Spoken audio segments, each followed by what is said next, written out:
ये जो कॉलेज अब है, ये पहले जेल था अंग्रेजों के ज़माने में। सुनने में आया कि गांधी जी भी यहाँ पे आए थे। जी, गांधी जी यहाँ जेल में आने वाले थे और जब उनको सजा हुआ जेल का तो उनको पकड़ करके जेल में डालने के लिए यहीं तक महात्मा गांधी जब आए थे तब तक फिर प्रशासन द्वारा या कोर्ट द्वारा आदेश हुआ कि नहीं, उनको रिहा कर दिया जाए और यहीं से फिर रिहा होकर के वापस चले गए। जेल के अंदर वो नहीं गए थे।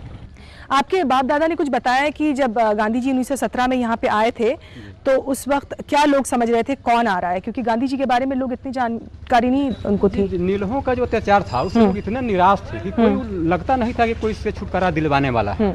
लेकिन जब रियल में सुना कि महात्मा गांधी यहाँ आ रहे हैं तो काफी हर्ष हुआ। उनको लगा कि कोई सही में कोई भगवान ही यहाँ आ रहे हैं ताकि इस अत्याचार से हम लोग को माने मुक्ति मिलेगा। और जो गांधी जी के विचार थे वो हम देख रहे हैं कि हर आदमी गांधी को याद रखता है कि गांधी जो है राष्ट्रपिता थे। उनके विचारों को क्या लगता है कि अगर इस क्षेत्र की बात करें तो लोग उनके विचारों का कितना पालन कर रहे हैं यहाँ पे? देखिए, महात्मा गांधी के विचार तो काफ़ी अच्छे थे। आज भी महात्मा गांधी के विचार से लोग सहमत हैं, पालन करते हैं, भी कर रहे हैं। हम तो कर रहे हैं क्योंकि हम तो शिक्षित आदमी हैं। हम तो महात्मा गांधी को समझते हैं और पालन भी हो रहा है। क्योंकि आजकल वो अंग्रेज वाला माहौल तो है नहीं, लेकिन आज भी गांधी जी प्रासंगिक हैं। तो तुम लोगों को क्या पता है कि महात्मा गांधी आए थे? उस ज़माने की कौन सी बातें याद है? तुम लोगों ने क्या पढ़ा है? हमने पढ़ा है, जैसे हमारे सर बताते हैं, जैसे कि महात्मा गांधी उसमें वो लोग बहुत परेशान थे। अंग्रेज लोग जबरदस्ती नील की खेती करवाते थे। तो महात्मा गांधी लोग पता चला कि एक बैरिस्टर साहब आ रहे हैं, वकील साहब अफ्रीका से, तो वो यहाँ पर आएंगे। एक तरह से किसानों के नेता थे जो कि किसानों को उनसे जो अत्याचार किए थे उनसे मुक्ति दिलवाए थे। तो मतलब एकजुट किए थे लोग को, और कोई वो मतलब मेन वही अंग्रेज से लड़ाई लड़े थे। पीछे पूरा किसान जितने किसान थे नीले के सब उनके साथ थे पीछे। तो अब जो नौजवान हैं, तुम लोग सब हो, तुम लोग गांधी जी को कैसे याद करते हो?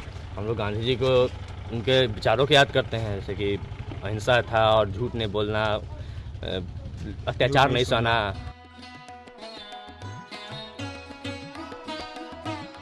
बापू ने कहा था, यदि मेरा पुनर्जन्म हुआ तो मैं मैला ढोने वालों के परिवार में जन्म लेना पसंद करूंगा ताकि मैं इन्हें इस अमानवीय और घृणित काम से मुक्ति दिला सकूं। गांधी जी मैला ढोने वालों के दर्द से इतना आहत हुए थे कि उन्होंने एक मुहिम सी छेड़ दी थी इस प्रथा को बंद कराने के लिए। लेकिन अफसोस कि ये प्रथा चंपारण के बेतेहरवा में गांधी जी द्वारा बनाए गए आश्रम के आसपास भी विद्यमान है। आज भी हम लोग 21वीं सदी में प्रवेश किए हैं। आज भी महिलाएं मैला ढोने का काम करती हैं। क्या यह उचित है? क्या ये समाज हमारे समाज के लिए अभिशाप, उचित नहीं, शाप अभिशाप है। और आज भी इस लौरिया में, इस चंपारण के धरती पर 3-4 ठो ऐसे औरतें हैं जो मैला ढोती है। कब से रुआ धंधा माने मैला ढोए वाला काम कब से रुआ? दिन से सस्ती रहे तबे से सस्ता रहे। हमनी के सास कहलो, सास बैठ गेलो तो हमनी के करतन अपना बाल बच्चा के दिया। हमनी के नहीं आइनी सन, हम दुगो बाल बच्चा हमनी के 3-4 गो हो गए तब नहीं कर। समाज इन लोगों को बड़े हेह नजर से, गिरे हुए नजर से देखता है। इतना ही नहीं, इन लोगों को भूखने भी नहीं देता है, अपने पास बैठने भी नहीं देता है। महीना पर मिलेला कि महीना पर? कितना रुपया महीना मिलेला? 50 गो, 25 गो, 60 गो, 50 गो, 40 गो, 20 गो ऐसे मिलेला। 50 से 60 रुपया मंथली, ये तो बहुत अधिक हो गया। ऐसे ऐसे कि 25-30 रुपया ही लोग देते हैं मंथली में इन लोगों को। महात्मा गांधी के मतलब इस सपना रहे कि महिलाओं को मैला ढोने से रोका जाए। महात्मा गांधी का सपना और जगह तो कहीं साकार हुआ हो, लेकिन हमारे चंपारण में दिखाई नहीं पड़ रहा है कि साकार कहीं हो रहा है। गांधी जी का माने कर्म भूमि के लोग नाश करे के चाहे। गांधी जी कहले कि चोरी, घूसखोरी और लबराई मत करो, छोड़ दो। लेकिन आज काल का कुर्सी उसको उलीट दिया। चोरी भी बढ़ गया, घूसखोरी भी बढ़ गया, झूठ भी बोलता है लोग। गांधी जी तो गांधी जी थे, वो तो अवतारी रहना ही रहना, उसका कोनो आदमी रहे। कृष्ण भगवान वो अवतारिये रहले, रामा अवतार अवतारिये रहले। तो गांधी जी वही मकान में वो गाँव में फोटो गिराए कि अंग्रेज के ही वही रावणे खानदान के वो रहे, तो ओकरा का नाश करे खातिर गांधी जी के उत्पत्ति भई।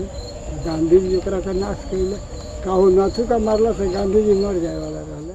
बापू हमारे स्वर्ग सिधारे, छोरे चले अबे दुनिया हमारे।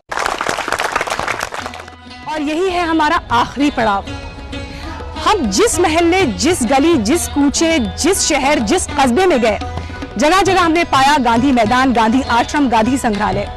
बच्चा बच्चा जानता है कि महात्मा गांधी कौन थे। सत्य और अहिंसा के मार्ग पर चलकर महात्मा गांधी ने हमें आजादी दिलाई। लेकिन सवाल यह है कि क्या सत्य और अहिंसा का ये पाठ हम आज याद रखते हैं? इसी सवाल के साथ, इसी विचार के साथ ये प्रोग्राम हम यही खत्म करते हैं। हमारे साथ इस सफर में हम सफर बनने का आपका बहुत बहुत शुक्रिया। नमस्कार।